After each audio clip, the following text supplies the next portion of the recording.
live stream the meeting.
Namaskaram, Vishnunadan. Namaskaram. All set? Yes, sir. What now? Registration order irukku? Last was 127. Good, good. Okay. Let's see how many people actually will join. Namaskaram. All set? Yes, sir. What now? Raghunathan sir, Namaskaram.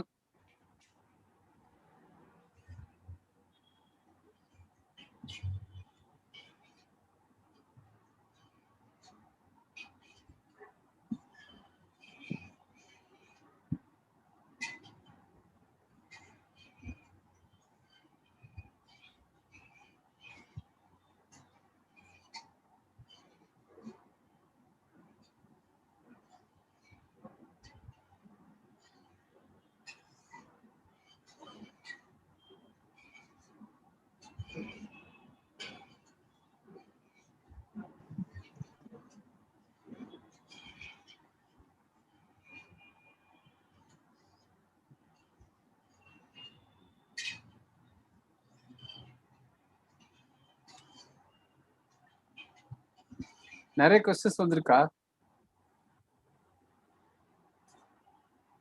You are in mute, Vishnunadan.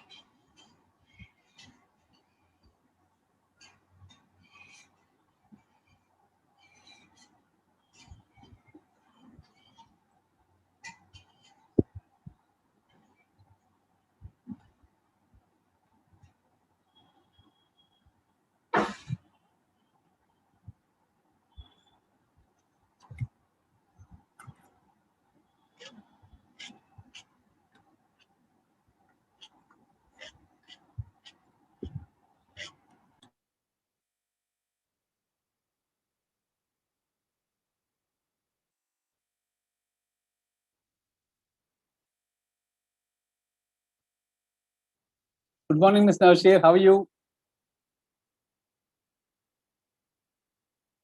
Oh, yeah. Vishwanathan, Mr. Nawshir is on mute now. Or can you make him live?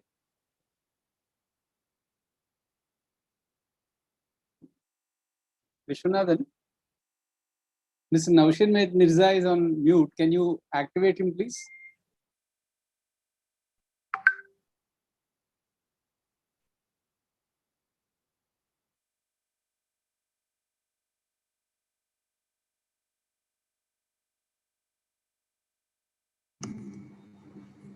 Okay, I am now unmuted. Good morning. How are you? Long time.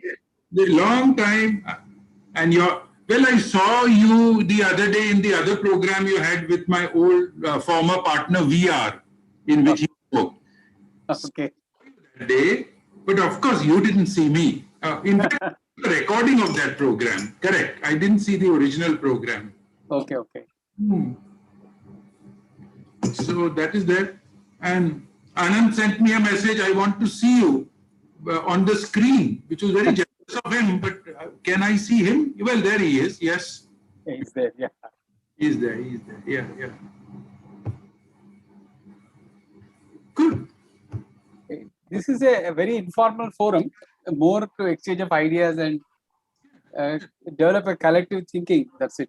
Yeah. How many people are likely to come today? Registrations are about 127. That's what I get to know. Oh, So we expect yeah. about 80% coming in. So around 90. About 190, yeah. Yesterday, Anand, wait 1 minute. I think the light is making it a problem. This is much better. Yeah. Yeah, because you can't see me if there is a light behind me. This is much better. It's much better. Yeah.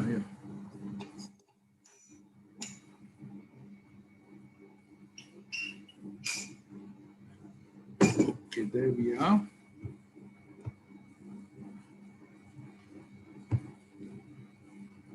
It's fortunate we have a lawyer because a lot of legal issues here.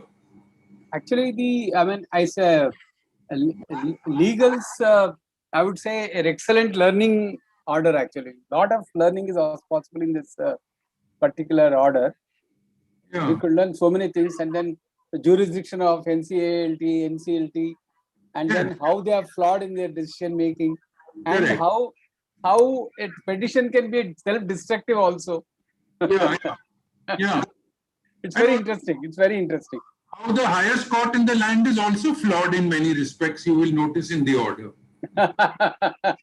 Yeah. But the treaty on what you call giving the chronicling of the introduction of operational mismanagement in the order, that's a lovely thing. Yes, And the very brief mention about how governance has become an important thing because of change in the type of organizations we have. Yeah. Very good pieces in the order, no doubt. You can pick up those things. Yeah. You can indeed. Yeah. Good morning. How are you? Anand here. Good morning, Mr. Anand. How are you? I'm Narasimhan. Nice to meet you online. Yeah. I think we met once. I was in NSC. You represented somebody before the disciplinary action committee. That's how I remember to have seen you. Okay. Disciplinary committee, oh my God. There's a disciplinary action committee. Yes, I know. I appeared 7 times before my own profession's disciplinary committee. I don't think any... No. He was representing a broker on that forum. He was not. It was not his case. He was but professional case. Those 7 cases were all my cases. And I'm proud of it because I of all of them except the last one. So just 2 minutes away now. Hi, Anand. How are you? Long time. Yes, long time. Well, with this COVID thing now, everybody is a long time before we will. No, but we have not met for a long time, even before COVID. Even before that, I agree. We are sort of seminar friends. I know. And most people like that relationship with their lawyers. It's good to meet them in seminars only. True.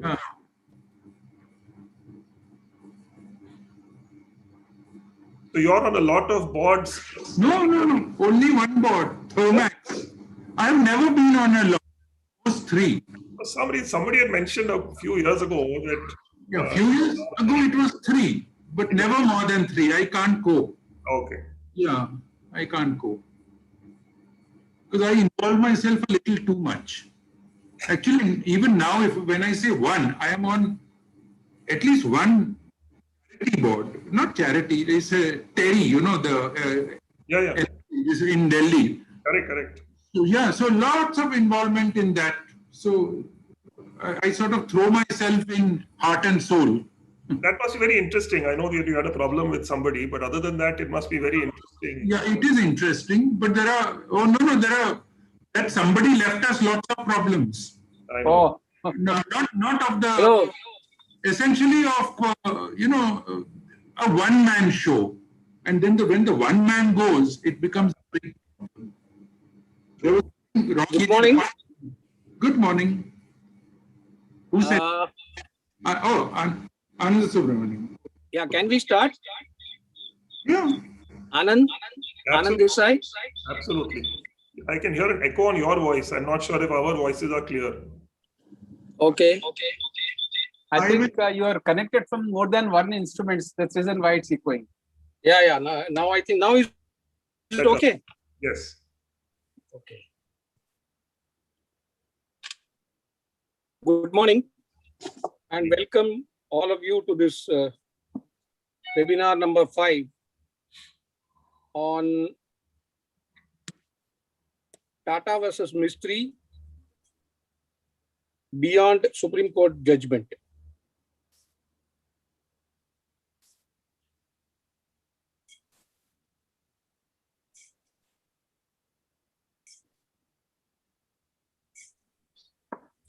Welcome each one of you to participating in today's webinar. I am Anand Subramanian, and the theme for today's webinar, as mentioned by me, is Tata versus Mistry beyond Supreme Court judgment. As we are aware, in a 282-page order delivered on 26 March 2021, the Supreme Court of India, in a 3-page judgment, has dealt with several aspects of company law and corporate governance in the Tata versus Mistry dispute. This judgment assumes significance since this is probably the first major attempt by the highest court of the land to diagnose, dissect, and delineate the provisions of company law after the Companies Act 2013 came into force on 1st April 2014. To recall a former Solicitor General's words, this ranks among the many landmark judgments delivered on corporate law since the Companies Act was enacted in free India in 1956. Even as the Supreme Court judgment has pronounced the judgment, settling the dispute as it were, several aspects need our understanding and appreciation. The genesis of the case itself, as also the interpretation of law at various judicial fora, the NCLT, the NCLAT, and finally at the Supreme Court. While the judgment has been analyzed and commented upon from its myriad dimensions, certain issues remain, however, unanswered in the academic mind, which deserve to be deliberated upon to unravel the underpinnings of the judgment on corporate governance. In this context, we in SAGE felt it would serve one and all if the dispute is addressed in totality and not merely confine oneself to the judgment, and hence the caption beyond Supreme Court judgment. Today, to lead the discussion, we have with us two outstanding domain knowledge experts, Mr. Anand Desai, Managing Partner, DSK Legal, and Mr. Nawshir Mirza, if I may call him a veteran independent director. While Mr. Anand Desai will speak on the genesis of the dispute, the NCLT, NCLAT orders, and the Supreme Court judgment, Mr. Nawshir Mirza will cover the topic corporate issues, governance issues, answered and unanswered. Over to Mr. S.N. Vishwanathan for introducing the speakers to the participants in this webinar. Thank you so much. Thank you, Ananta Subramaniam. I will now introduce the first speaker for the day, Mr. Anand Desai. Mr. Anand Desai is a commerce and law graduate from Bombay University and an LLM from the University of Edinburgh, Scotland. Mr. Anand Desai is the managing partner at DSK Legal since it was founded in April 2001. Recognized as a leading practitioner in India, Anand has over 30 years of experience, extensive domestic and international experience, being a trusted counsel to several large multinational and Indian corporates with high net worth individuals, including many business leaders and celebrities. An astute litigator and negotiator, Mr. Anand has developed a strong track record of successfully representing many high-profile clients in criminal and civil litigation, including in the areas of real estate, commercial disputes, intellectual property, antitrust and information technology, and also amongst the large commercial deals. Mr. Anand was appointed by the Government of India Ministry of Law and Justice as chairman of a committee to recommend amendments to the Specific Relief Act 1963. He has also been featured in the book titled 100 Legal Luminaries of India, published by LexisNexis, and in the top 100 A list published by India Law Journal in 2016. For past several years, Mr. Anand has been listed as one of the leading lawyers in India in Who's Who, Legal, Chambers Global, IFLR, Asia Pacific Legal 500, and Asia Law Profiles. Asia Law Profiles carries a quote from a client for dispute resolution of Anand being the best legal mind in India. With this brief introduction, I now request Mr. Anand Desai to commence his observations. Good morning, everyone, and thank you for that very kind introduction. It's a pleasure to share ideas, and I would encourage questions, interaction. Please don't hesitate to interrupt if you feel there's something you want elaborated or something you feel a counter view could exist. Because I don't want to sit here and bore the life out of everyone for the next half an hour or 40 minutes. That's not my intent. So just to give a sort of background on two counts. One, the Supreme Court has picked up in the judgment on the evolution of business. And in India, I would still say we are way behind the professionalism that we have seen over many years in the United States in particular and some other parts of the world, where ownership and management are segregated very clearly. The bulk of businesses in India continue to be family run. They may have a professional manager, but most key decisions continue to be taken by the promoter or the promoter's family. I know I'm generalizing, but I'm just saying that's a general position that continues, I would say, even today in India.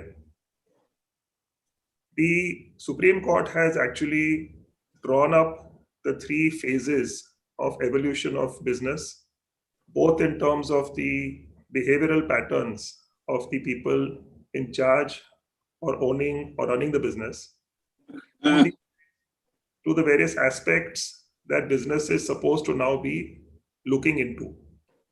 So, for example, environment was never something that was focused upon in a business for many years. It is the case now for some years when the Supreme Court in Sterlite, for example, for a polluting plant, made them redo whatever they had to do in terms of getting a lower level of or acceptable level of pollutants out there, and also levied a fine as a measure of saying, look, we will not tolerate this. Similarly, India was the first country to introduce a mandatory corporate social responsibility fund for each corporate above a certain size. So these are areas where there's been an evolution or a change of thinking. As the world has progressed in different directions, business has grown substantially. The role of employer, employee have got defined more and more.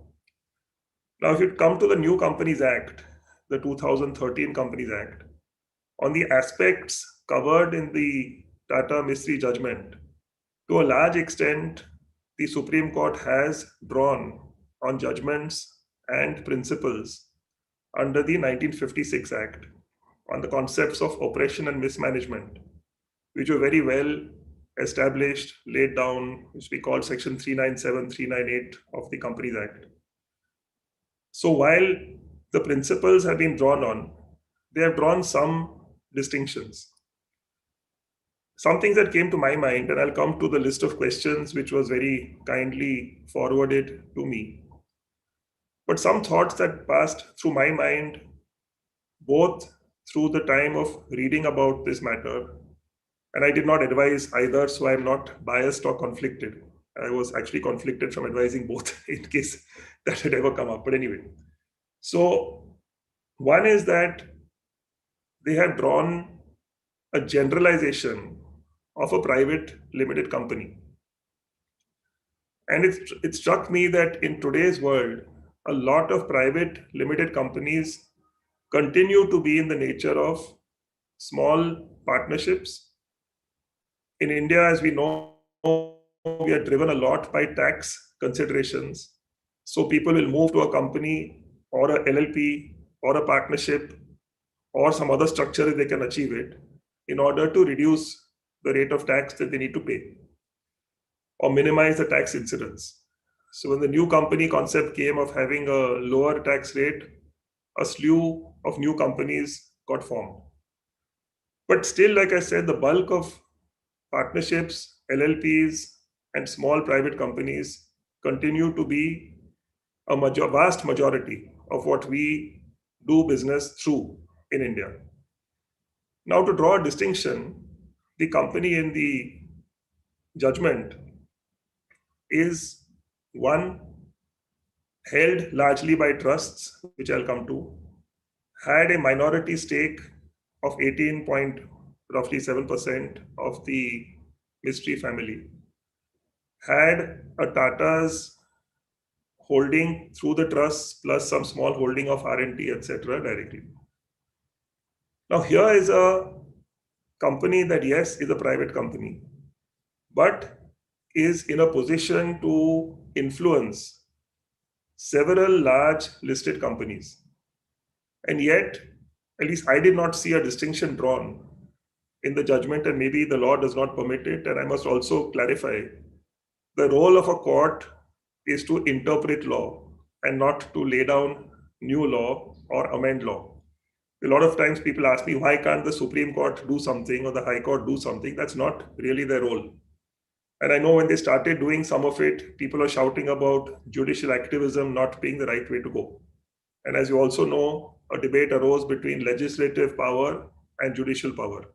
So coming back to what I was saying, there is currently in the Companies Act a distinction between private limited companies, public limited companies, and then there is a further distinction of public listed companies, which has a greater level of supervision, accountability, transparency through SEBI. And SEBI, as we know, has a lot of regulations which keep getting amended, updated, etc. So that was one distinction that I felt was significant. As we also know, we had a section 43A of the Companies Act under which private companies were deemed public in certain circumstances. So was the company in question, and they moved back to being a private company. Now that section 43A has gone. And that has been commented upon by the Supreme Court to say that's perfectly legitimate, because when the law permits you to be a private company again, after having been a deemed public company, we see no reason to interfere in that thought process. But again, like I said, coming back to my first point, should there be a distinction between a private company that holds interests and can, to a large extent, direct the business and direction and focus of large listed companies, one or more?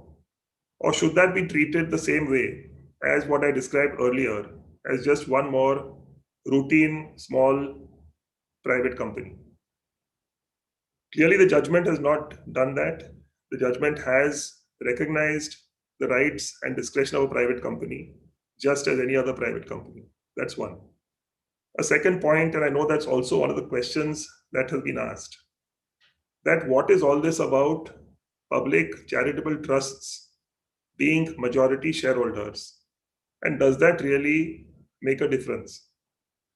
And I realized that there is some level of potential confusion in the way that the Supreme Court has characterized that shareholding. What I understood from the judgment is they're saying a few things. One thing they're saying is that this is not a set of directors from one family or one dominant family trying to do things purely for their own benefit. Because the benefit here is of a couple of large public charitable trusts with unnamed or even unknown beneficiaries except by class of the activities. So that is a factor that the Supreme Court felt is relevant to mention, that when public trusts nominate directors on the board of a company, they have a certain role as fiduciaries of the company, which is well known, but they also have a role as trustees of the trust. And somewhere these two roles have to be balanced.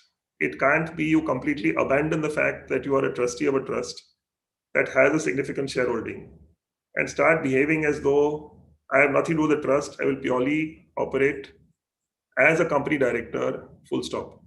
And that's a leeway given because I know a lot of people argue that once you're a director of a company, you must shut your eyes to all your other aspects of life, which is obviously not something easy to even conceive as human beings. Another aspect that's been brought out is that why is there a need for independent directors in the Companies Act when the argument on the Mistry side was that all directors must act independently. And the Supreme Court has laid down the thought process that we don't understand if that is the interpretation to be given, that every single director must act in the overall interest of the company on an independent thought process basis, then why have provisions for independent directors? So obviously a distinction is recognized in the Companies Act, and that has to be given effect to by us as a court. The third aspect, and that to me is another very critical aspect, the argument raised was that this is a quasi-partnership and the principle of partnership must apply. And this is, by the way, a long, many years set of judgments consistently holding that very often private companies are no different to partnerships. And the description has been of a glorified partnership, the principle of partnership to apply, etc., etc. Here the Supreme Court said that the Tatas had started this company about 50 odd years before the Mistrys came in at all. And hence they felt that the principles of quasi-partnership or partnership will not apply. Now, if those principles don't apply, and that's something, like I said, for many years we have drawn the benefit of in disputes between shareholders of private companies, then what does apply?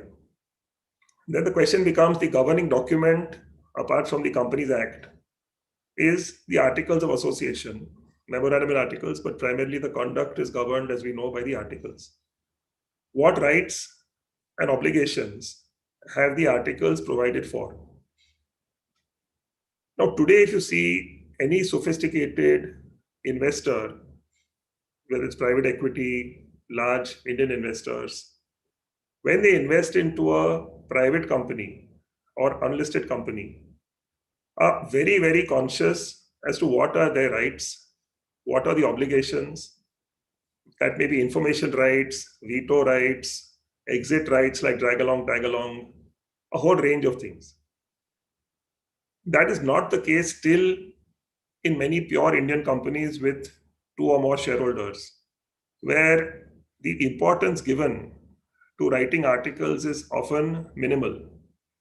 And with no disrespect to chartered accountants, but chartered accountants tend to churn out articles of association like a cyclo-styled, a photocopy sheet.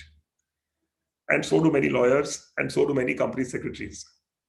And the justification is that we were never told by the client that they wanted any special rights or obligations. So I'm not going to sit and start dreaming up rights and obligations. They wanted a simple articles because they were friends. I gave them a simple articles, and now I don't know why they're complaining. I doubt all these years anyone read the articles of the company in question, largely because there were no disputes.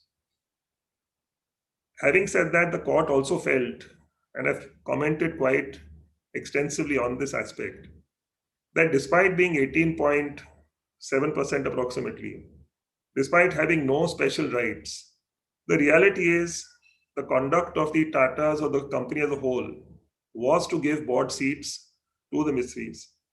And even more important, actually appoint Cyrus Mistry as the chairman. And the court therefore said that this is therefore indicative that this company was not being run as an authoritarian, a majoritarian kind of company. Had that been the case and on a consistent basis, why would they appoint a minority shareholders representative on the board? Why would they make him the chairman? So clearly the conduct has consistently been seen to be the best man for the job, taking into account the interests of all the shareholders on a representation on the board basis, etc., etc. And this, I think, also weighed quite heavily with the court to say that it's nice of you to now make all these allegations. And they've used some fairly strong language on some of what has been done by the Cyrus Mistry camp. But how do you explain then the conduct over so many years of the other shareholders, of keeping you on the board, appointing you chairman, etc.? Cyrus Mistry had, as found by the court, actually been asking for advice from time to time from R&T. And that has also been noted that, look, you can't say that this person is doing a shadow management, nor can you say that trusts are doing a shadow management, when you yourself have been asking from time to time.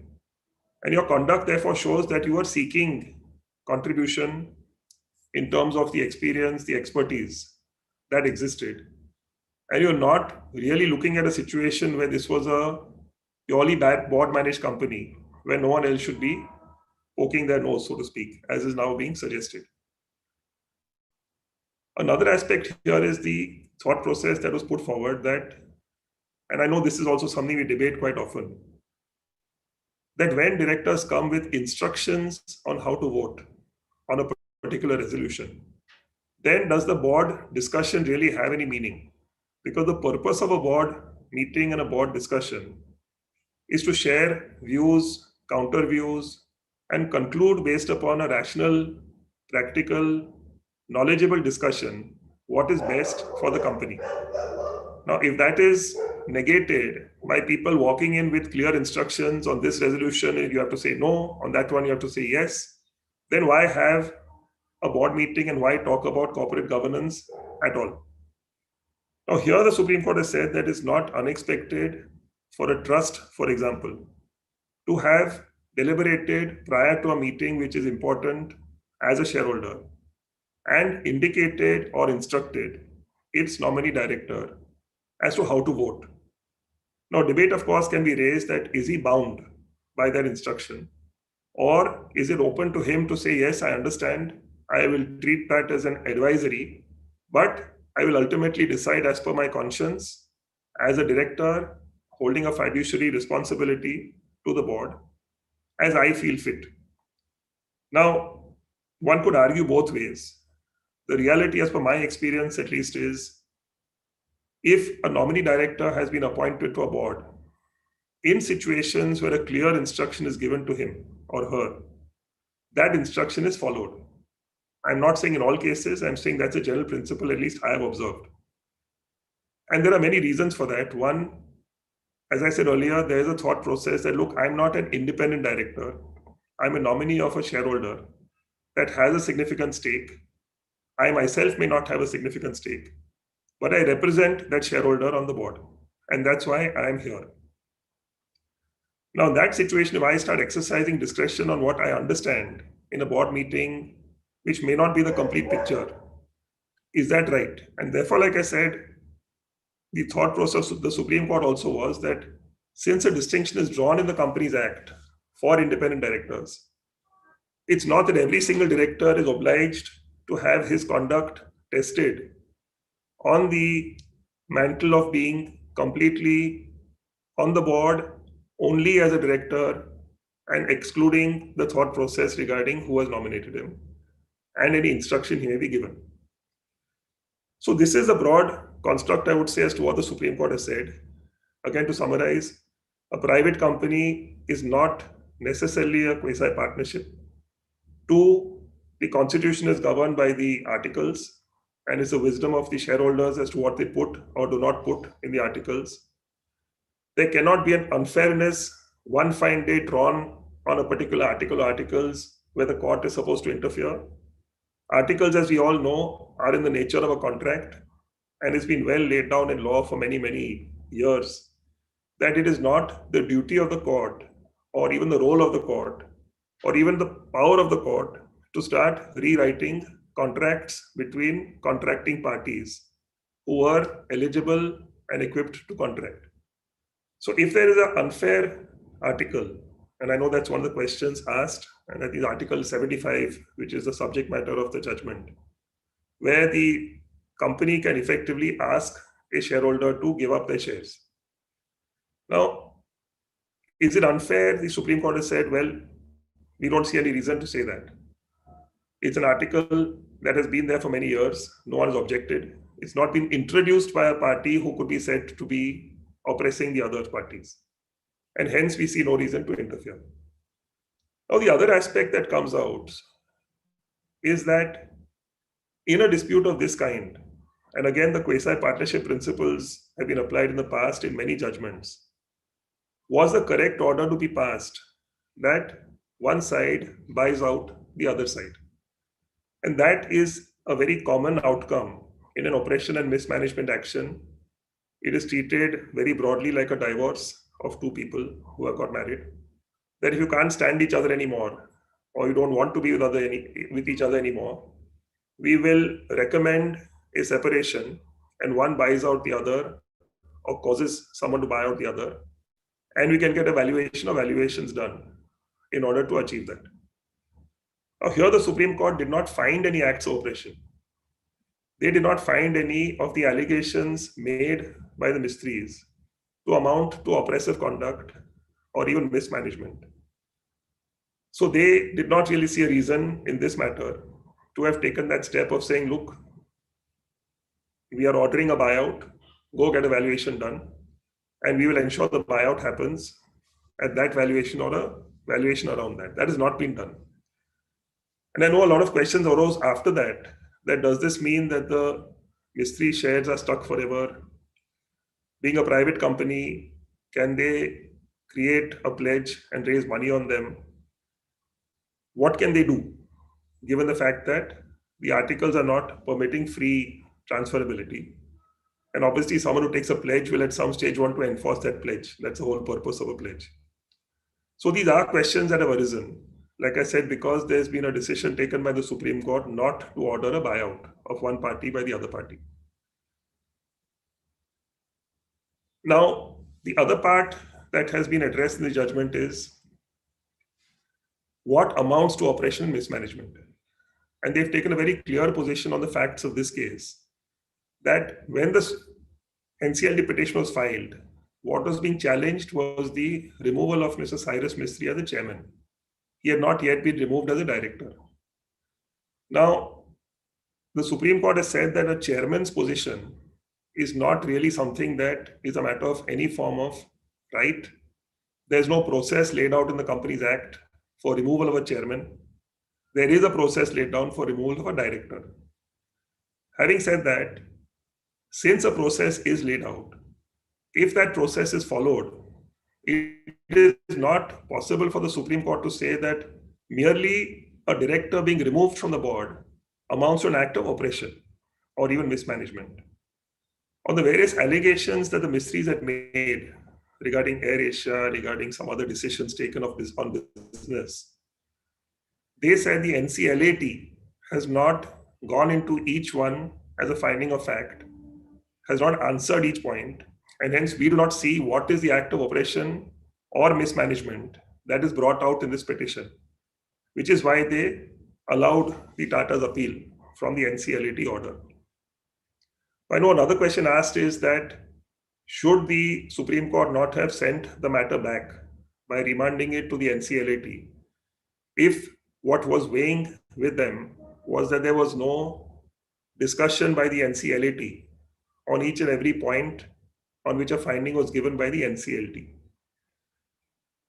Again, there's no rules laid down in matters of this kind. The principle I think the Supreme Court followed was that since the NCLAT has not justified in the minds of the Supreme Court the reason for reinstating Cyrus Mistry, since each of the finding of facts in the NCLT had not been overturned with reasons by the NCLAT, they seem to have taken a view that, well, the findings of fact are not overturned. On these findings of fact, which are now final, since they are not overturned, we, as not being a court of fact, but being only a court of law, do not see any reason to, in any manner, doubt the correctness of those findings of fact. And on those findings of fact, we do not find any operation or mismanagement. And that seemed to shut that part of it. Now, should matters be looked at differently? One thing I can say that I've seen, and it's correct to criticize Supreme Court judgments, to analyze them. And I know we all feel we are smart people, which we are. But somewhere that's a law which we have to now live with until somebody goes back to the Supreme Court and in some manner distinguishes it. Have they addressed every single aspect that one would have liked them to address? That the answer, I think, is no. But that, again, the principle of judgments is very clear. You have to answer the issues before you in order to justify the decision you're taking, which is why they got a bit, I thought, irritated with the NCLAT. And there's no reason to put a full thesis in place as to how to interpret the Companies Act. So I think the points they've made have brought the law into a certain level of clarity. There will be for more clarity, I'm sure, on other issues as and when they arise, but that is where we currently are. I'm just going to quickly run down the questions that were sent to me in case I missed something, and then I will hand over. Yeah, so one question was that, does a minority interest in a company without any special rights in the articles means that I'm remedy-less?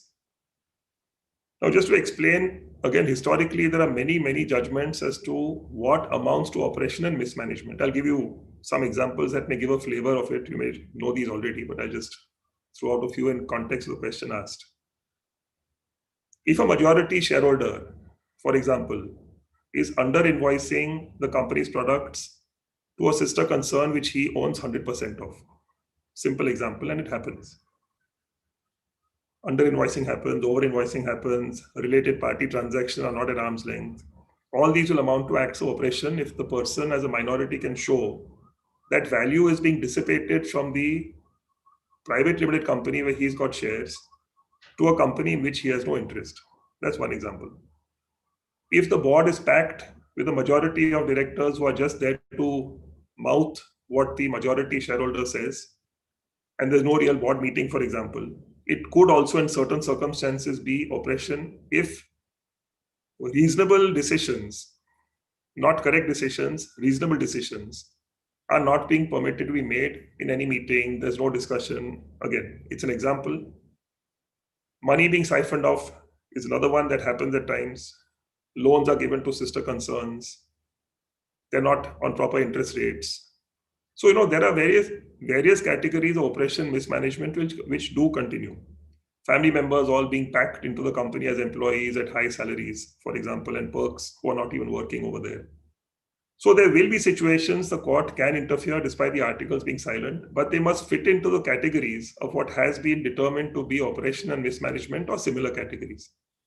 So it's not as though you're remedy-less, but again, as a piece of advice, to the extent you can advise all your clients, or if you're in a private company, please amend the articles when everyone's on speaking terms with each other and friendly, and don't wait for a fight to start. It's too late at that time. Someone asked a question, I'm not sure whether it's for me, but can a director not respond to income tax authorities when requisitioned? Who should respond to such queries? Only key management personnel.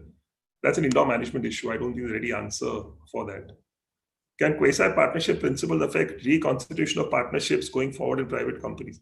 So I think what the courts will look for, or the NCLT will look for, although the NCLT may go now the way it's looking with all tribunals being abolished. But what they would look for is, do the articles reflect the intent of the shareholders to be in the nature of partners, or are the articles silent upon that?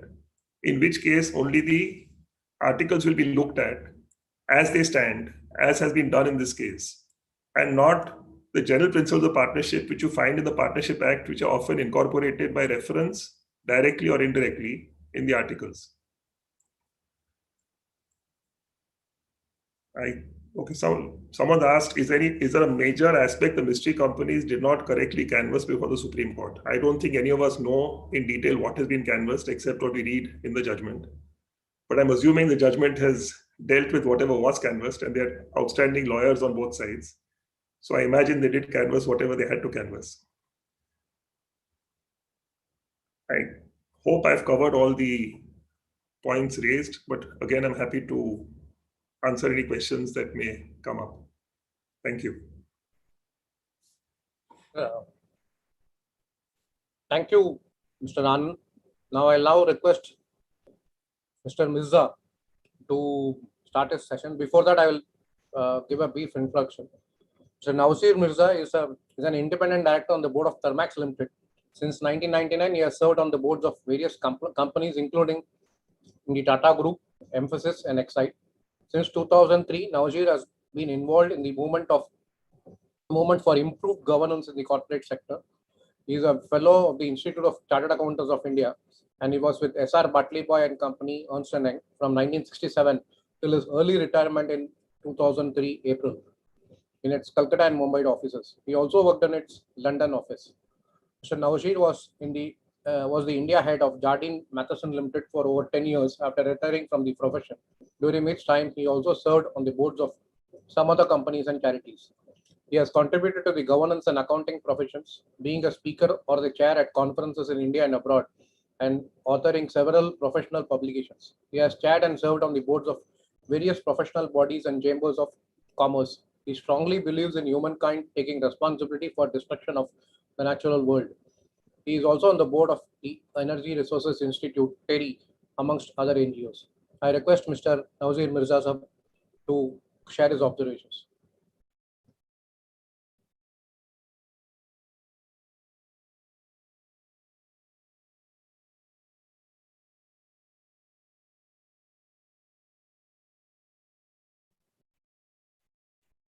Sir, you're on mute.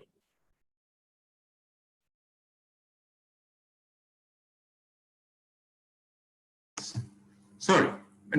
Yes. So I started by saying good morning and thanked Sage Advisory for inviting me today.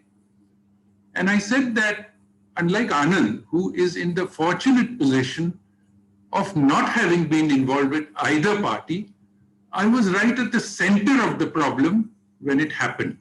So I have to be extremely cautious in what I say and how I say it. And a lot of people, when it happened, or let me just say, why do I say I was at the center of this? After all, the Tata Group has over 6 lakh people. So why do I claim any kind of locus in this thing compared to the other 6 lakh? And I landed myself in a very unusual situation at that time. As you know, I was at that time a director of Tata Power. And we had at that time on the board 2 executive directors, the MD and a technical director. We had Cyrus as the chair of the board. There used to be 1 or 2 nominees from the Tata side, but after Cyrus came, or even before Cyrus came on, 1 had gone. After Cyrus came on, 1 left a little before Cyrus got sacked. So there was only Cyrus. There were the 2 EDs, there was Cyrus, and there were 5 independent directors. There was 1 nominee director from LIC, the chairman of, the MD of one of the joint MDs of LIC. And there were 5 independent directors, of whom 3 had joined the board only a few days before Cyrus was sacked. So they had never ever been to a meeting of the board. And you can imagine the stunned expressions on their faces when they discovered they've joined the board of a company in a group which has just gone through a tremendous upheaval.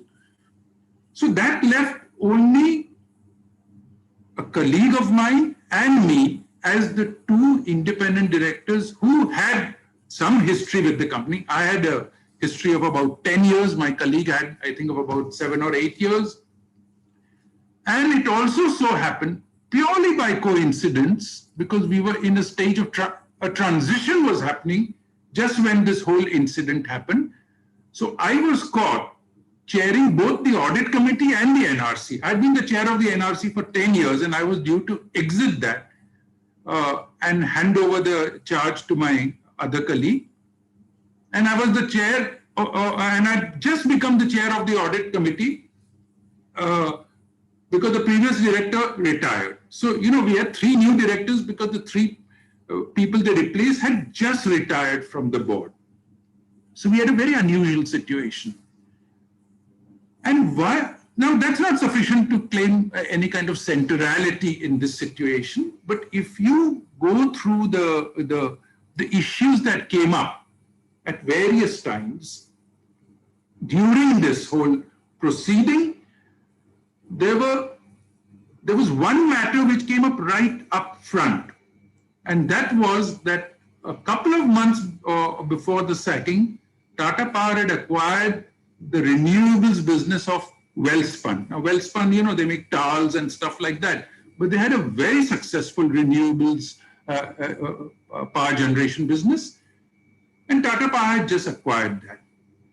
And what was the issue with that? For those of you who have forgotten what was all in the papers, Tata Sons claimed that you never told us you were about to do this, and you ought to have told us. Tata Sons claim means Mr. Tata, R.N. Tata, Ratan Tata claimed that he had not been informed of this. So that was one issue. And then, you know, both parties started throwing mud at each other. And there were a lot of scurrilous statements. Some were in the media, some were not in the media. And if you remember, at that time, in connection with the Welspun one, there were certain rumors set into the market, because I was asked this question by many people from the media, that is it true that Cyrus Mistry was paid 500 crores? Some people asked 1,000 crores, kicked back by the Goenkas of Welspun for buying out their business. So that was one issue. And the other issue which is there, and even in the judgment, is Cyrus alleged that various favors were given by Tata Power to, strangely, a cousin of his, a first cousin. This cousin's mother and his mother are sisters. So a cousin of his called Mistry, and you will see it's in the judgment, it's been. But these favors were not given by Cyrus. They were given by Ratan Tata, who was an intimate friend of Mistry. So suddenly I found myself playing the role, as it were, of the chair of the board, because Cyrus was at that point a kind of, in a somewhat in-between position, because he was still the chair. He had not been removed from that position. I don't know why Tata Sons took its own sweet time doing that. For about 3 months, he lingered as the chair of Tata Power and of several of the other companies. And I say why Tata Sons didn't do anything, because the articles of Tata Power, at least the articles of Tata Power, every company has slightly different articles. The articles of Tata Power provided that the chair of the board will be a nominee of Tata Sons so long as they hold at least a certain percentage of the shareholding of the company. So they could have just written to us a letter saying we remove him. I think the problem was they had to find someone else to replace him. So that's why they took some time. But so in the interregnum, for those several months, which were the most difficult months, I found that I was at the center of this matter and involved with this. And in some ways, I was fortunate because I had then, and I still have, a good personal relationship with both the sides. So I was able to constantly talk to both. Now, why am I saying all of these things to you? Because I am saying this is what should an independent director do when they are confronted with such a situation. So I am saying this, that what I as an independent director thought is the right thing for me to do and what I did. And I will go on and tell you what are the interesting things that happened in that time. So I'm saying this from that point of view. I'm not so much on the judgments. So, but let me come to the judgment itself, or the three judgments. We first had the NCLT judgment, and I think the NCLT judgment was a strictly legal-based judgment. And I think I couldn't find any flaw in the NCLT judgment because it was purely founded upon the law as it existed. Substantially, the Supreme Court's judgment is also purely founded upon the law. It has expounded in certain areas. But with great respect to the court, I notice a certain prejudice in the way the justices have phrased their conclusions. At least to me, it appears so. And it appears more so because I'm more familiar with what happened than perhaps the justices themselves are. And in between, sandwiched, we had the NCLAT. Now, the NCLAT didn't give a judgment that I think could be strongly founded upon the provisions of the law, but it actually understood what the realities of governance in such a situation are. And I think the NCLAT judgment was inspired more by delivering justice than by justifying a conclusion based strictly on the law. This is my reading of these three judgments, but I could be completely wrong. I'm not a lawyer. I just read this as a lay person, or I've read them as a lay person, so many people at that time asked me, Nawshir, why has this happened?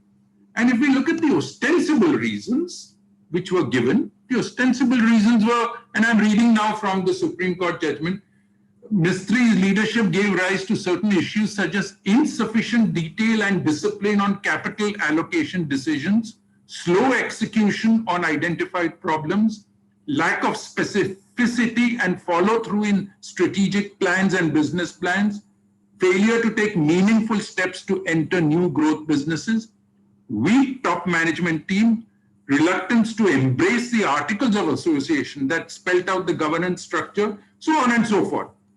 So these are the ostensible reasons, and of course these reasons have been come up. And if you recollect, about 2 weeks after this act, or not the 2 weeks, sorry, the day after this act, Cyrus Mistry wrote a letter to the board, which I assume he leaked to the media, or who leaked it, I don't know. He wrote a letter to the board alleging many of the things which finally have found place in his arguments in the three different fora where he has made his arguments. And they're all in the thing, making business decisions that are not wise. You lost money here, you lost money there.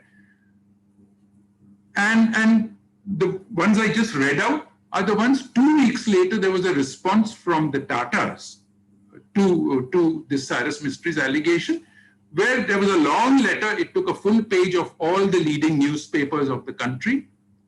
And this was in summary what the Tatas claim. But I've always found in life that the way to really discover a reason is not after giving a person a long time to think over what is the right response. The best way to address what is the reason is to take a person at an unguarded moment. And again, if you take your mind back, Cyrus Mistry was sacked in the late afternoon in a board meeting. I think it was the 24th of October, if I'm not wrong. On the 25th of October morning, Ratan Tata convened a meeting of the MDs of all the group's leading companies. Not all of them, that would be a few hundred fellows who would turn up, but maybe 15 or 20 of them were invited. And I don't know what he told them at the meeting, But Bhaskar Bhatt, who is a blue-eyed boy of Ratan Tata, and he's an outstanding business leader. He made a great success of Titan. Bhaskar at that meeting asked Ratan Tata, Mr. Tata, why did you do this? Now, Mr. Tata didn't read out this list that I just read out, the reasons. Leadership gave rise to certain insufficient discipline and allocation of capital, so on and so forth. What was his immediate reaction? I will take the reasons to my grave. So the real reasons are not the ones you've got playing out in the media. They are not the ones that were put into the courts. They are reasons that are so confidential and so embarrassing to whom we don't know. I have my suspicions, but it is not for me to voice suspicions in a program of this sort. But those reasons were ones which Mr. Tata at that time said, I will take to my grave with me. They are so embarrassing that they cannot be aired. So we must wonder whether this whole charade that has happened of the last 4 years of different cases and so on and so forth, judgments are all built upon and completely infirm basis, a basis which is not the real basis. And all I will say to you is, very often the real reasons can be hidden in what is the majority of reasons. And if you see, there were certain things you are still left wondering as to what was the dispute. I don't know how many of you are familiar with this gentleman called Siva. He's an unusual individual. And you may wonder how Mr. Tata could have a close relationship with a man like Siva. I mean, there's nothing wrong with Mr. Tata, nor anything wrong with Siva, but they're very different personalities. So how on earth did they have a close relationship? What is this whole Mistry affair? Why do two cousins have such a fallout that it's mentioned? You are left wondering. And indeed, I think Anand and somebody asked the question, so Anand responded. These are matters that should have been probed much further. And I probed the Mistry matter because the allegations were that he took advantage, or whether he took advantage or Mr. Tata, when he was the chair of Tata Power, enabled him to take advantage in Tata Power. I was then the chair of the audit committee. So we undertook an inquiry, but I will not tell you what the conclusions of that inquiry were because they are not public documents. So we did undertake an inquiry, but none of the courts asked us. And why Cyrus never made that as his application, or maybe there is some law which says that I cannot be compelled to disclose what I conduct, something I do in a meeting like that, is something else. So we did indeed conduct an inquiry, but I see hidden in these things perhaps the bigger reasons of oppression and mismanagement that were alleged than that you blew up so many $1 billion on buying chorus or on a nano project or the Mundra Power one. That was public knowledge. Everyone was debating it in the papers, and Cyrus didn't bring to us any new revelation. But this certainly was a revelation. And so if I can continue from here, this whole thing about trusts, and the Supreme Court has taken a somewhat strange view that if you have a public trust investing into you, this is my reading of what the Supreme Court says. If you have a public trust holding investment in you, it is beyond questioning their decisions, because obviously there is no personal interest. The trustees or the representatives of the trustees who sit on your board could only be acting for the best and could only be doing good. They could not be doing bad because it's a public philanthropic trust. Now, I leave it to all of you as governance people to wonder if that is true, why is there such a great deal of tax issues about trustees of public trusts taking advantage of their positions as trustees of public trusts? Because we must remember that public trusts are subject to very, very light regulation, almost no regulation. Indeed, in Maharashtra and Gujarat and a few other states, there's at least a regulator, however inefficient he might be. But at least there is. In many other states, there is no regulator for public charitable trusts, except the income tax department, who has a completely different perspective. So when this happened, I raised a question, and it is again in the media. There's in fact a video of me saying it. I see in the media. I asked that it is not for Mr. Tata to say I will take the reasons to the grave, because these public trusts were set up. Who were the beneficiaries of these public charitable trusts? It was not a limited number. It was not the Parsi residents of India or the Parsi residents of Mumbai. It was not Sikh people of Mumbai or of Jamshedpur or anything like that. These public charitable trusts, the beneficiaries are the public of India. All 140 crores of us are the beneficiaries. So I asked a question: does good governance not demand that the trustees of the public charitable trusts explain to their beneficiaries why they did what they did? How was their action in the interest of the beneficiaries of these public charitable trusts? Nobody has ever answered that question. How did sacking Cyrus Mistry enhance the value of the shares that the public charitable trusts held? What has the successor done, which is any way different from what the sacked predecessor was doing? Nothing at all. The successor is following exactly the same policy. So where is the weakness? Where is the defect? And why should we not be told why public charitable trusts make important decisions? Have beneficiaries no right? So this is not governance of companies. This is not governance of something you're interested in. But public charitable trusts, especially of this magnitude, who have such an overwhelming influence on a major corporation, should be obliged to disclose the reasons for their decisions.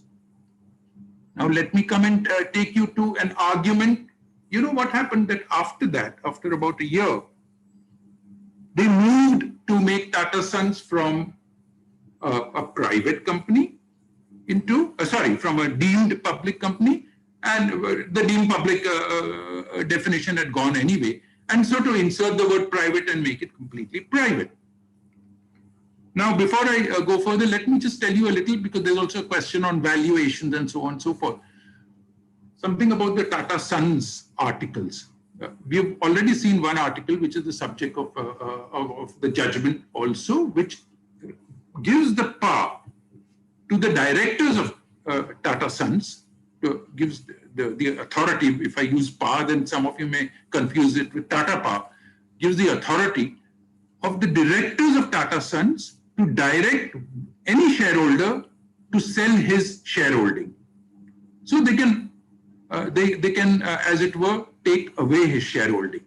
What is not in the judgment, and which is now going to be the subject of further dispute, is the articles also say that annually the directors of Tata Sons, in their own opinion, will fix a fair value. It uses the phrase fair value. Now, this is long before any accounting standards came and before the concept of fair value got clarified in accounting standards. This was written, 50, 60, 100 years ago when they wrote these articles, that annually the directors of Tata Sons will determine its fair value, and any transaction in the shares of the company till the next fair value is announced will have to be done only at that price. So it is not a matter of going out into the marketplace and finding someone who gives me a good valuation. It's not a question of my going and appointing a merchant banker and a chartered accountant's firm and say, put a fair value. I have to trade only at the value which the directors of Tata Sons in their wisdom determine. So, and then it goes on to say, which is not an unusual thing, that it says that if any shareholder is asked to sell his shares or desires to sell his shares, he shall first bring them to the board. The board of directors will attempt to find a buyer. If the board of directors fails to find a buyer within, I forget now, 6 months or 3 months or something, there is a provision, then only can this individual go out into the wide world and search for a buyer. And even then, what is left unclear is at what price can that deal be done. And what is left unclear is, and it's not unclear, and therefore you may find a buyer, but it's still in the discretion of the board to accept that buyer. They may well reject the buyer. And in the current situation, which we now see before us, where there is certainly antagonism between the two sides, if the 18% shareholder wants to sell his shares, he could well be put into a position where he keeps bringing buyers, all of whom are rejected, and so in case, of course, the Tatas themselves can't find whatever is the value. Currently, we reach some value of about 60,000 crores. Cyrus Mistry is claiming it's worth much, much more than that. Whatever the final value is, it's a very large amount of money. So the issue is that he is now stuck in the organization. He's got this shareholding. What is its fair value? We don't know. Because that is decided only by the board of directors, and they have a method they follow, which also is in the media. It says they asked Mr. Maligam, who is an outstanding chartered accountant, to do that, and he has been doing it for the last, I think, 40 years or so. What will happen going forward, I don't know, because Yazdi himself is now nearly 90, so I don't think he can continue doing this forever, but that's another matter altogether. But remember that I take you a little back now, because I've got you, I told you what happens in the articles, but all of these provisions were held in abeyance so long as the company was not a private company. When it became a private company, they clamped back onto all the shareholders of the company. And that is why Cyrus objected to converting it back into a private company, because he realized that these provisions will now again be activated because they lay dormant. Because as a public company, you could not have those kind of restrictions. Now, let me tell you about the public to private what happened.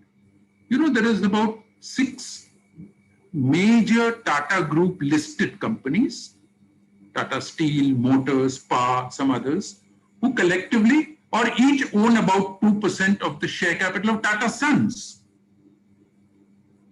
So, when the resolution, when Tata Sons brought a resolution to its shareholders, which included these 6 listed entities of the group, to say we are converting from public to back to private, these companies had to vote. And to my surprise, all the companies voted in favor of the resolution. And I said that and some of the companies, from what I understand, went to their boards and asked them that how do you wish us to vote? In some of the companies, I understand the managing director, in consultation with whomsoever, I don't know, exercised that particular decision. Because, you know, under, I forget the section, annually the board names certain individuals who will be authorized to be the representatives of a company on meetings of companies it has invested in. So some managing directors took this route, some took a different route. And certainly my view was that any such reclamping of these restrictions on owning my shares can only reduce the value of my shareholding. It cannot be in the interest of my company to approve converting Tata Sons back into a private company because it will reduce the value of my shareholding. But to my astonishment, that is my view, that is what will happen. To my astonishment, all 6 companies voted for conversion back to private. How it was of advantage to those 6 companies and their shareholders in turn, I have not been able to still figure out, nor was it ever explained to me when I made my efforts to find out. So that's a bit of a digression from the issue of public and private. But why I mention it is, this is going to be now the issue as we go forward as to what is the fair value. And again, if I draw inspiration from the Supreme Court's judgment, if it goes to the Supreme Court is going to say, this is written in the articles, Mr. Mistry, you should not have bought these shares of Tata Sons if you didn't like these kind of provisions. Having bought the shares, you agreed to subject yourself to these provisions. So don't come to us and argue that according to you, the fair value is different, because the articles say the fair value in the opinion of the board of Tata Sons, not in your opinion or in the opinion of some chartered accountant or merchant banker. Sorry, so if they say all your shares are worth 1 rupee, that is what they are worth. I don't think they'll be they will behave that ridiculously. But we know today that they are fixing a value where there is a dispute and where Cyrus expects a far larger amount for what his shareholding is. Now, I believe that it is important going forward that companies ought to be required, and I'm a little confused in the way I'm saying this. I'm sorry, I've just jotted down some notes, but I think it's important, and I raise it from the point of view of what I just said, that in the case of Tata Power, the chairman can be appointed by by Tata Sons, and a number of directors they can nominate. I think there should be a requirement that where such special rights are granted to certain shareholders, whether by virtue of the articles or by a shareholders agreement or by some other agreement, brand equity agreement or something, companies should be required specifically to state them in their annual reports and draw attention to them. Indeed, we are all entitled to read anyone's articles. We can go out and do that. But most people do not take the trouble. And I think these kind of special rights ought to be required to be disclosed in annual reports of companies. Now, I just come to a few points that have come up in the judgment, and this is also some questions that were asked of me to start with, and I'll just take a few of those. Those are all the ones that concern the role of independent directors and things. I'm not going to get into the role of independent directors of Tata Sons. I think that's been discussed enough. All of us have our own opinion on that. I have my opinion. And whilst they may have acted strictly within the 4 corners of the law, you may well wonder what else. It says here, I'm reading now from the judgment, we take 2 important factors into consideration. That Tata Sons is only a principal investment holding company. The majority shareholders are only philanthropic charitable trusts. So the directors nominated by trusts are not like any other directors who get appointed in a general meeting. I've not quite understood what the distinction the court is drawing, that why the directors appointed by trusts are different from directors elected in a general meeting. It is a paradox to claim that by virtue of section 166, every director is bound to act in good faith in order to promote. So these are all, Anand dealt with these things. Essentially, what the court said is, the reality is that if you are under 2 flags, and if you are a nominee director, you are under 2 flags. You have the flag of the company or the organization, it trusts in this case, nominating you, and you have the flag of the company on whose board you have been nominated. And how should you behave? I can only say, and Anand said that we have to reconcile these 2, and he's absolutely correct. And how do we reconcile it? I think my interpretation of this is that a nominee director has to be representative of the constituency that nominates him. He has to fight for his constituency so long as he doesn't do it with the result that the interests of the company on whose board he's sitting are harmed. So he should certainly fight for his constituents, but not if the outcome of that is harming the company on whose board he is. I think that's the only reconciliation I can draw between these two things. And I think the Supreme Court is right to ask that then why have independent directors if everyone's supposed to behave independently? A fair question, and a question which came up when the first concept of independent directors was brought into India about 20 years ago by Clause 49.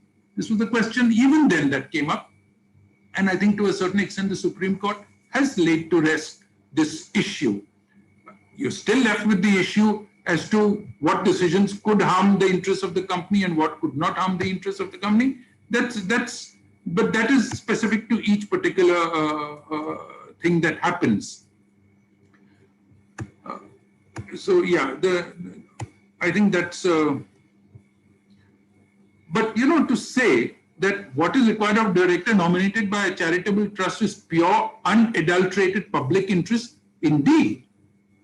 But who decides whether all the decisions are in the public interest? And that is where I said, because trusts are so lightly regulated, if at all, there is need where charitable trusts hold controlling interests in corporations to set to put them to a far higher standard of governance than the average charitable trust, who anyway is not allowed to hold shares. As you know, it's the Tata Sons and I think Birla Brothers are the two exceptions where they have been allowed to, the Birla Trust which hold the shares in Birla Brothers, I am told are the two exceptions where such a thing is permitted.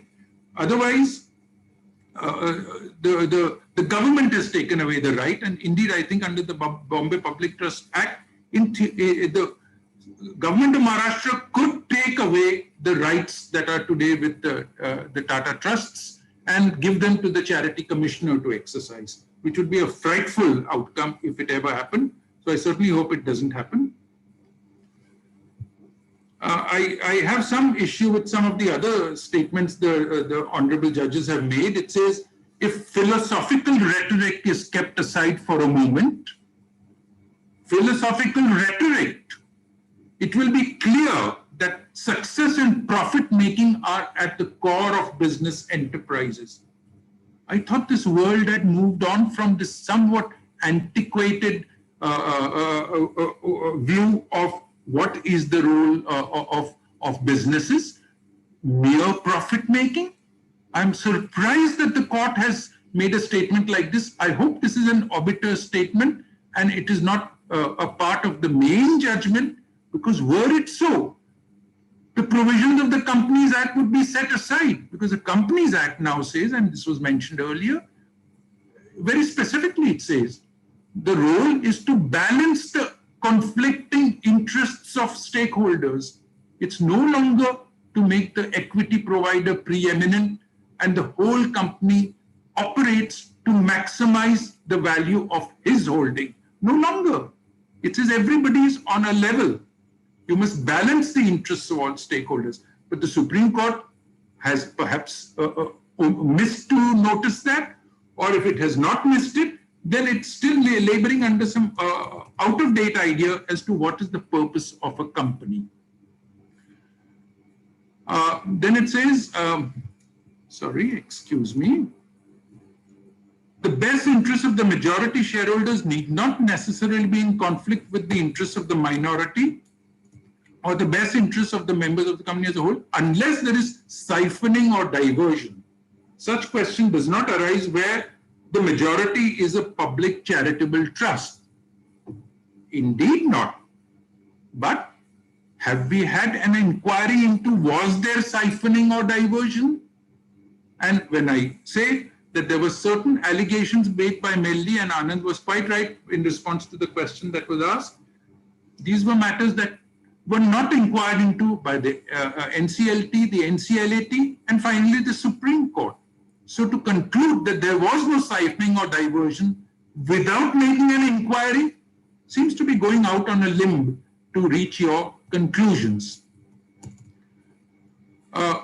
There's another thing that objections were raised about Mr. Tata vetting the minutes of the post facto. CPM himself sought and accepted the continued guidance of Mr. Tata.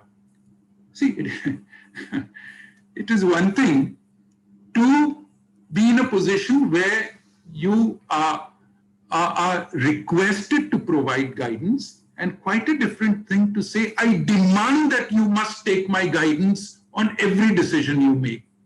There's a big difference between the two.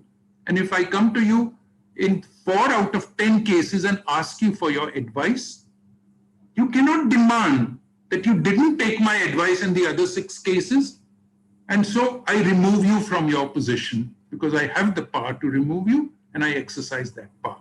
So with great respect to the court, I cannot agree with this logic that since you took his advice, and we are Indians, we are gracious, we say, Emeritus, sir, I will always come to you for your advice. All of us do that. But we are not bound by those statements of graciousness in all of our subsequent conduct. And this is what the court has said. You are bound by such statements of graciousness. And then it says, therefore, if someone aggrieved, this someone aggrieved refers to Mistry, after his removal can engage in shadow boxing through the companies controlled by him, which is because he filed the suits through, I think, those Sterling and Cyrus Private Limited or something. He cannot accuse the very same person who chose him as his successor to be a shadow director. I can't understand the logic of this argument. Where is the connection?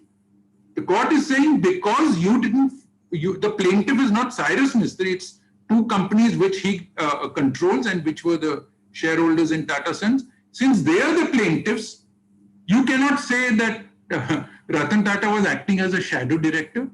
If any of you see the logic of this argument, you have a better mind than I have, but I am unable to see the logic.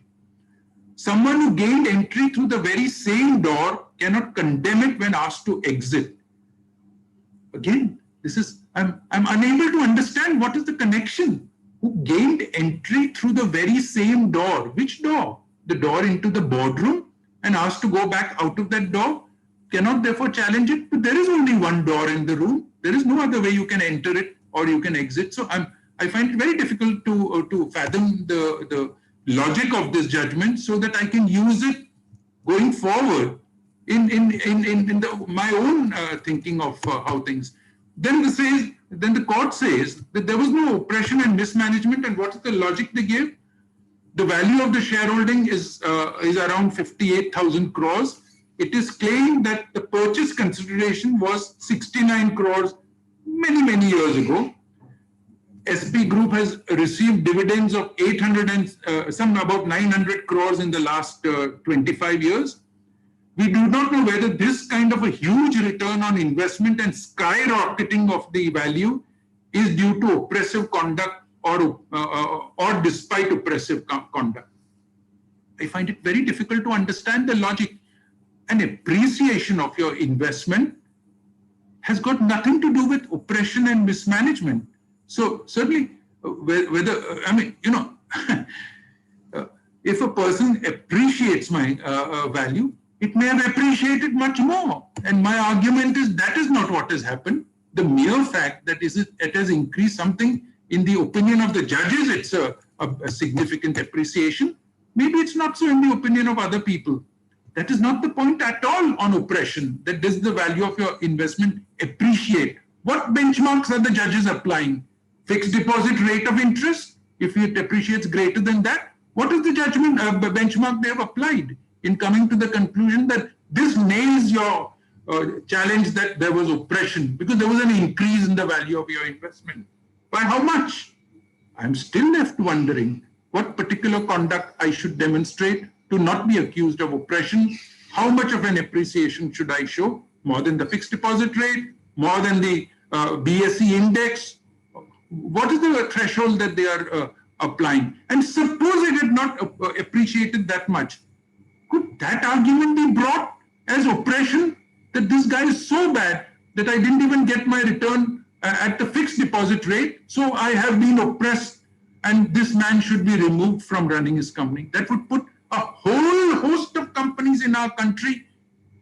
You could make a claim of oppression on the logic that the Honorable Court has used in its judgment.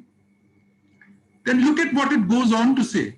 Mr. Tata was holding the mantle as chairman for 21 years, actually conceded a more than proportionate share to the Shapoorji Pallonji group by nominating Cyrus Mistry as his successor. Mr. Tata didn't own this company. He had absolutely no right. Are we to therefore say that every outgoing chairman, therefore, is making a major concession and giving his successor, his position in office? So what kind of wording is this? So what does the court say? Mr. Tata was holding the mantle of chairman, actually conceded a more than proportionate share by nominating Cyrus as his successor. Accordingly, Cyrus was also crowned as chairman until he set his own house on fire. I'm left wondering at the logic that the court has used in these kind of statements, that set his own house on fire. In what way did he set his own house on fire? The court has not brought that out at all. The only way he set his house on fire was he didn't go and ask Mr. Tata, certainly about Wellspun, because that was something which I'm told was the sort of final nail in, or final straw on the camel's back. When Mr. Tata read in the morning papers that Tata Power had just acquired Wellspun, so that came as a surprise to him. And so he demanded, why did you not ask me or tell me of this before and take my views and opinion and so on? All I can say as an aside is, it is perhaps the best deal Tata Power has done in at least the last 20 years. So they couldn't have done a better deal. It's the one engine that's giving them day after day consistent good returns and good profits. So when I look at this judgment, I am really disappointed, maybe an understatement of my feeling, but I'm certainly left wondering as to how should I use this judgment to regulate my own conduct as an independent director as I go forward. With that, I think I have taken enough time, and I would like to come to a stop because I don't think I have anything more to say. So there we are. Mr. Narasimhan, I don't know if you're now the person who has to step in.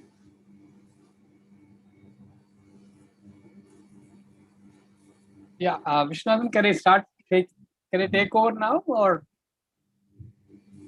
Okay. I think the both presentations by Mr. Anand and Mr. Nawshir, I think, has put a totally different perspective to us. People have read the text of the order. They have read only some English, but not the thought processes and the actual processes, if I can say so, behind what has been written in that. I'm definitely handicapped in asking what I'm going to ask now, because I am not so closely, intimately connected with the facts of the case. I only read the judgment. I didn't do beyond that. I have 2-3 questions to actually trigger some more thinking and some more analysis of these orders. I may be completely wrong, but I still want to ask these questions. I'll start with Mr. Anand Desai. I would say, as a law student, it's an excellent learning ground on jurisdiction of NCLEAT versus NCLT, and brings out clearly how NCLAT flawed in passing the order. I mean, they have found a lot of flaws in how NCLAT flawed in their arrival. Mr. Nawshir has very clearly said that NCLT understood the case. NCLEAT did not appreciate the actual issues. They went only by technicalities, etc. I would like to hear your views on this matter. Well, I think the Supreme Court has answered the point you raised by commenting exactly as you have commented and Nawshir commented. Okay. Then, and one more question that goes on along with this is that there's a lot of discussion about the amendments to the plea that these submissions made by Mistry to NCLAT and NCLT and then NCLAT. And Supreme Court seems to have come to a conclusion that many of Mistry's pleadings and petitions were self-destructive. Do you also view the same way? View it the same way, and you can throw some light on what are the issues that actually in this flawed present amendments? So I think some have been brought out. So one is that the petition was filed originally to challenge the removal as chairman. He had not yet been removed as a director. He then got removed as a director.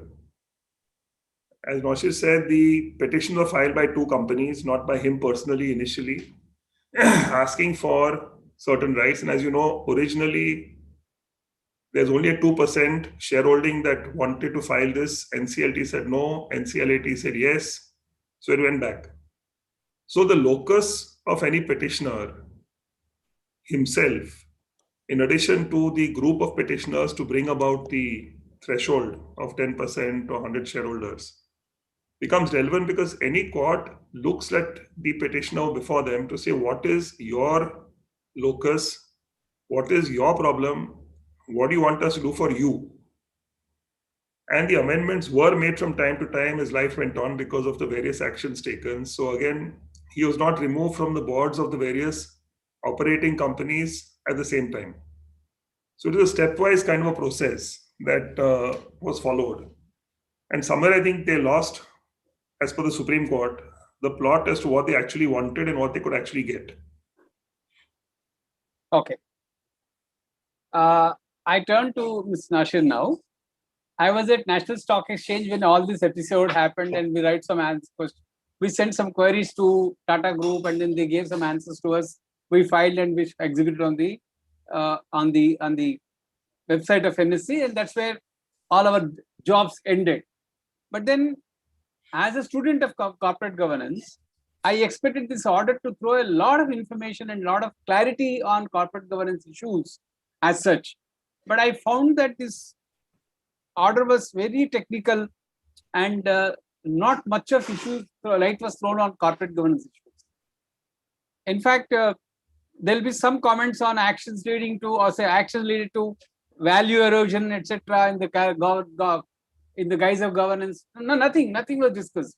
I mean, as I heard Mr. Nawshir, I understood the agony and issues that are actually there in the boardroom. But then, from this order, we are not able to draw so many corporate governance lessons, is what I personally feel. Your views on that? You're on mute, sir. You're on mute. You have to unmute yourself. Mr. Nawshir, you have to unmute yourself, please.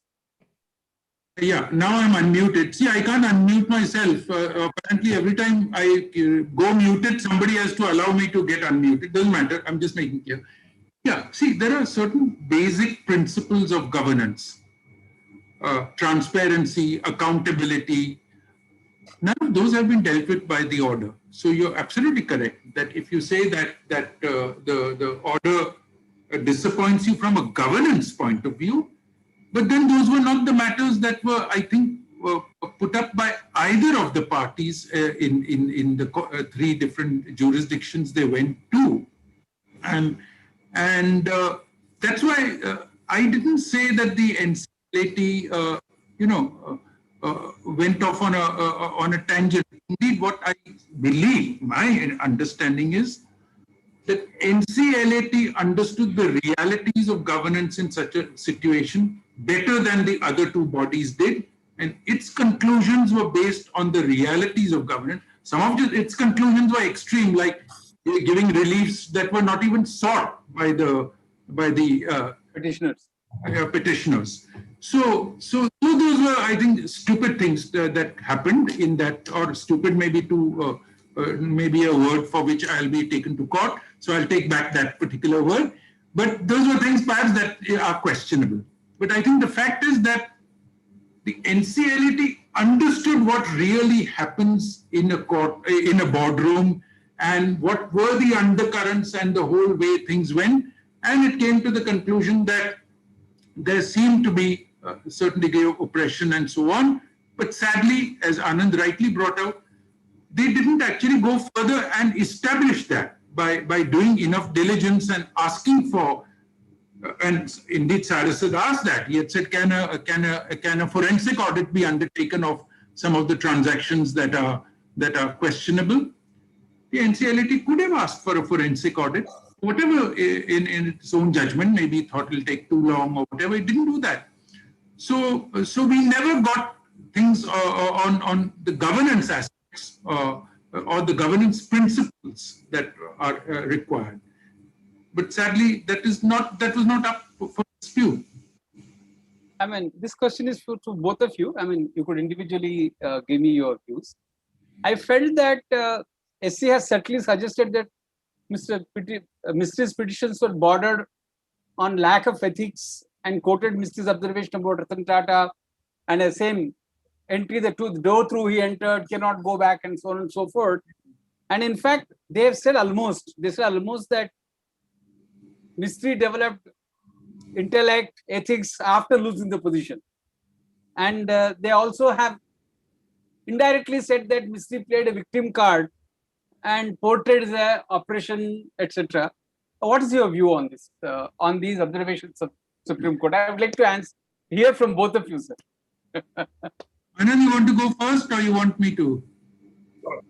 I can go first. So first of all, I wanted to also comment on the previous question which you asked, Nawshir. You know, people, like I said in my earlier talk, have an impression that the courts of India are supposed to be running our lives on many aspects which they actually have no right to run our lives on. And they know that, I believe, largely more than we do, because the expectation is, oh, something's gone wrong, I must go to court and get a relief. Now, corporate governance outside of what has been embedded in a statute or regulations is not open for the Supreme Court to look at.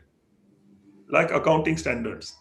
Accounting standards are not written by the Supreme Court. They will interpret them to the extent there's a legal basis or no legal basis, full stop. But like I said, the expectation has now become that conceptually there's something called corporate governance, hence the courts should look at it. What was the matter before the court was on the basis of oppression and mismanagement.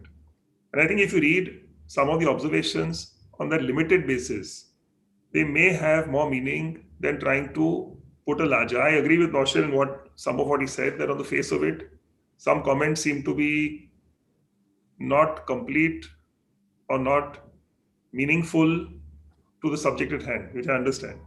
But I'm just saying, if you look at it from the point of view of, are any of these acts recognizable and upholdable by a court as being acts of oppression and mismanagement? And you stop at that. I think some of the, like I said, what has been stated may come out easily. Yeah, absolutely. I think Anand has dealt very well with your question. But if I can just supplement this, Mr. Narasimhan, is yes, the court has said, even take the whole Mistry affair. When Mistry was appointed as a contractor in Tata Power to do various jobs, Cyrus Mistry was at that time a director of Tata. And perhaps he was even aware of those contracts. So the court said, you were director at that time, you had no issue with it.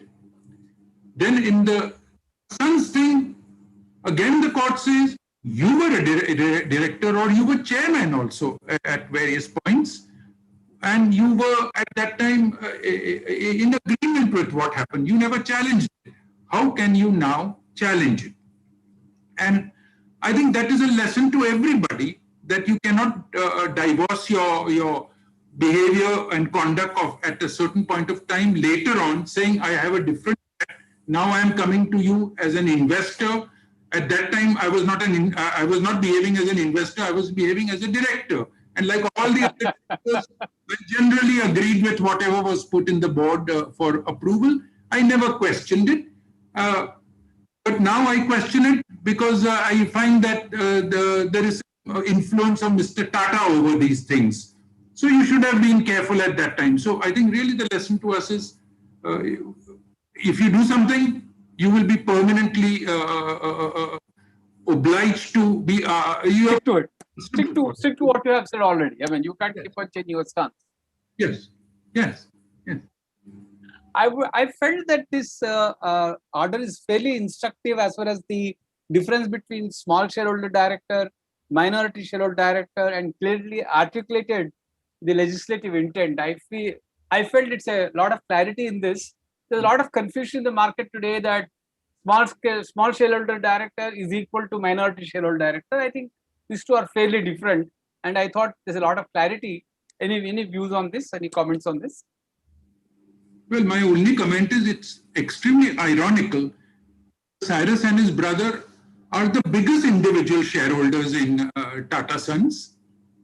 There is no other shareholder as an individual who has more at stake than these two brothers have in the success of Tata Sons. So it's extremely ironical that we have the two people with the most amount at stake being told that you should consider yourself fortunate, and you have the person with a very, very small amount at stake who has been considered as having done good for the company, which the fellows who have got 10 times that stake each has been considered as not having done good for the company. There is an irony in this thing but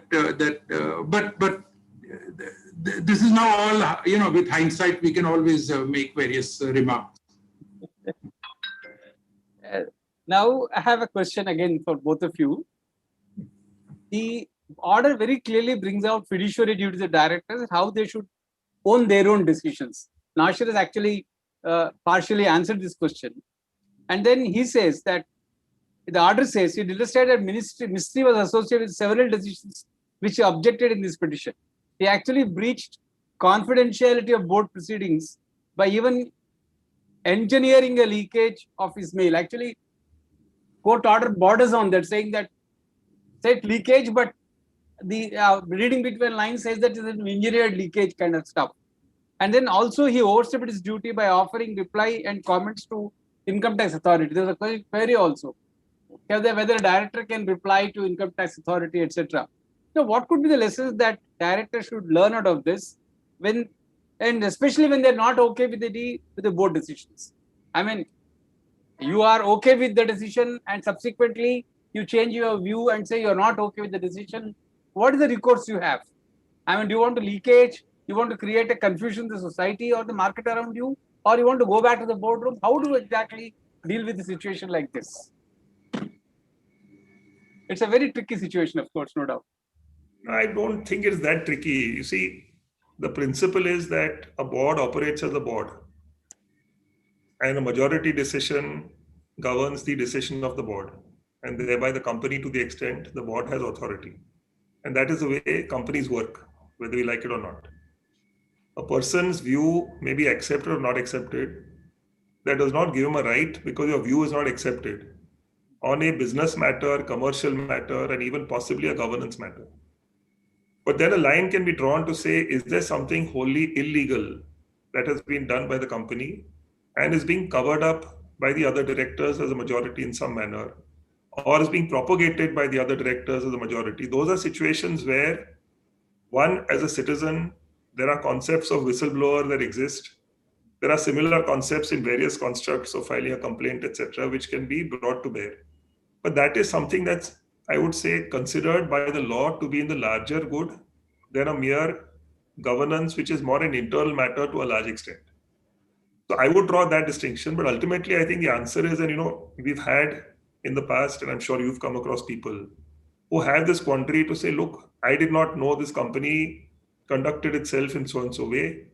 What do I do?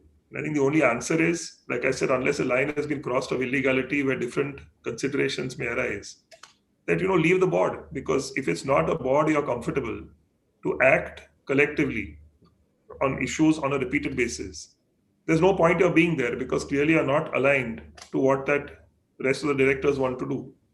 But again, like I said, I don't think every single thing or in fact, possibly anything, justifies a director going off and sending information to a regulator, for example. One, he may or may not know the entire picture, really. Quite possible. Two, the repercussions are going to be outside the control of the entire company potentially.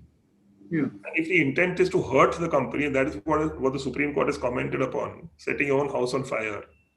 If your intent of starting to give information to a regulatory body or authority, maybe not even with full information, maybe with some misguided information, maybe with some ulterior motive, maybe any of those things, that is hardly a responsible act for a person owing a fiduciary duty to the company. And I think that's what was brought out on this point. Yeah, Nawshir. Yeah, I think, again, Anand has quite rightly said what is your responsibility. See, there are different things you might have an objection to. And take this particular case. What actually has happened is these two companies have gone to court. They are investors. And the court has said, how did you come in possession of information which your shareholder and maybe even your director, that is Sterling and Cyrus, possession of as a director of Tata Power or Tata Sons. So that was information he derived in a certain role. You cannot take that information and use it to sue us. You are, to sue Tata Sons. So you've been improper in using information secured in that fashion, and Cyrus was improper in leaking that information, as it were, to those companies where he has control, so that they could use it to bolster their case. So I think that is perfectly correct. And so far about whether you should respond to a summons from any regulator or authority, I don't know. I'm not a lawyer, so I can't say, and that Anand has dealt with. I would just say this, that if you agree with something, and much after that, that is what's happened in this case, much after that, in some cases, years after that, take the whole Mistry thing. I think Mistry first secured a contract in 1992 from Tata Power when Cyrus was on the board. And this challenge was raised in 2016. So this was 24 years after that contract. You know, it's a little late in the day now to make an issue of something. And if later it came to your notice that something went wrong, unless there has been fraud, unless there has been siphoning out of funds by certain people abusing their position, in which case there are other provisions. And now the Companies Act is pretty rigorous provisions on fraud. SFIO and all, yeah. Yes. So if you suspect there is fraud, then only. But if you suspect there is mismanagement or things like that, I don't think you can make an issue. And as Anand said, then don't stay on that board if you're not able to persuade them to behave the way you want them to behave. I have a last question from my side. This is a very general question, not necessarily arising out of this, but then when the boards get polarized directors, the board directors are polarized between or divided between two opinions, can they ever deliver good governance to the company? And more importantly, in such situations, how should independent directors behave? What should they, how should they respond in the situation? I think this is more for Nawshir to answer than me. I've never been on a board which has got polarized where the two sides are more or less evenly balanced. I've often been on boards where I am on one side and all the rest is on the other side.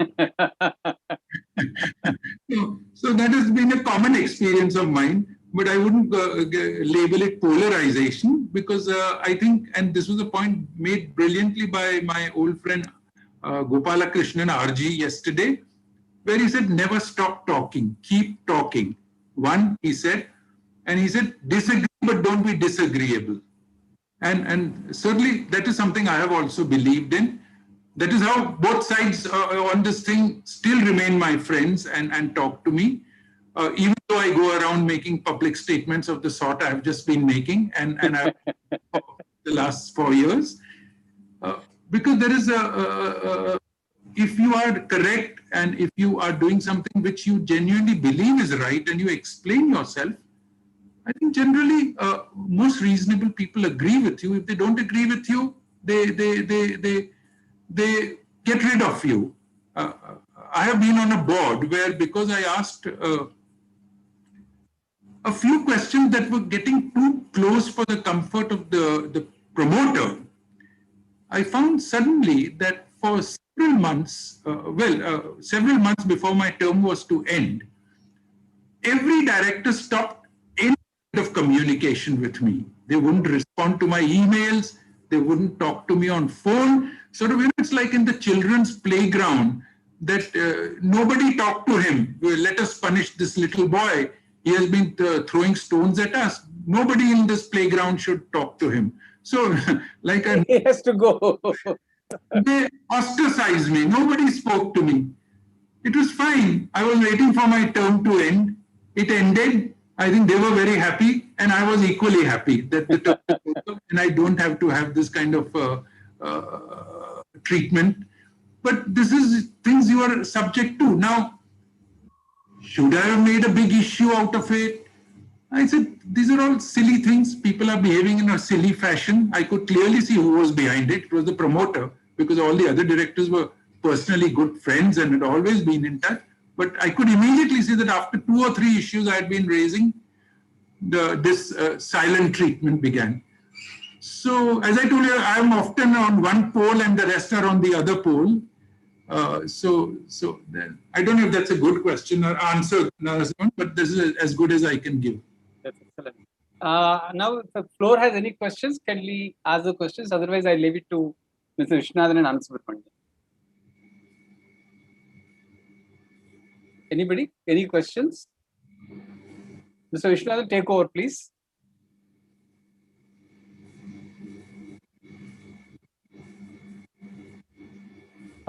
Thank you, Narasimhan sir. I think I've just put on the chat box. There has been no questions as such. There's a compliment, but there's a compliment to both the compliments for both the speakers for a great learning of legal provisions from Anand Desai ji and great experience and views of Mr. Nawshir ji. This is from Amita Desai, and other people have also complimented. So I request Anand Subramanian to summarize and we can close the seminar. Thank you.